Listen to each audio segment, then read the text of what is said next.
వేసవి వేడిపై దాడి చల్లటిది fresh stock తో హై.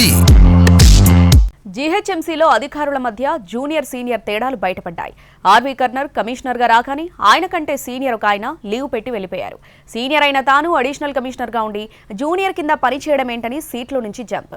ఐఏఎస్ల కుతకుతను సర్కార్ ఎలా చల్లార్చుతుందో అని ఆఫీసర్ల మధ్య చర్చ నడుస్తోంది.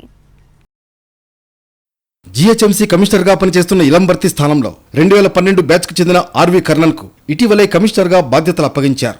జీహెచ్ఎంసీలో అప్పటికే సీనియర్ ఐఏఎస్లు ఉండగా జూనియర్కు కమిషనర్ పోస్టింగ్ ఇవ్వడంతో వివాదం మొదలైంది. అడిషనల్ కమిషనర్ బాధ్యతలు చూస్తున్న కిల్లు శివకుమార్ నాయుడు ఆర్వీ కర్నన్ కంటే 1 ఇయర్ సీనియర్.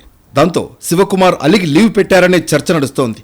తనకంటే జూనియర్ అయిన వ్యక్తిని కేటాయించే ముందు ఇతర శాఖకు బదిలీ చేసినా బాగుండేదని శివకుమార్ నాయుడు తన తోటి ఐఏఎస్లతో చెప్పుకున్నారట. ప్రస్తుతం లీవ్లో ఉన్న శివకుమార్ నాయుడు వచ్చాక జీహెచ్ఎంసీ నుంచి మారాలనే అభిప్రాయంతో ఉన్నారని సమాచారం. ఐఏఎస్, ఐపీఎస్లలో సీనియర్, జూనియర్ అనే భేదాభిప్రాయాలు సహజంగానే ఉంటాయి. ఒకే చోట కలిసి పనిచేయాల్సిన సందర్భం వచ్చినప్పుడు ఇలాంటివి బయటపడుతూ ఉంటాయి. 1 కోటి మందికి సేవలందించే జీహెచ్ఎంసీ రాష్ట్రంలో ముఖ్యమైన లోకల్ బాడీ.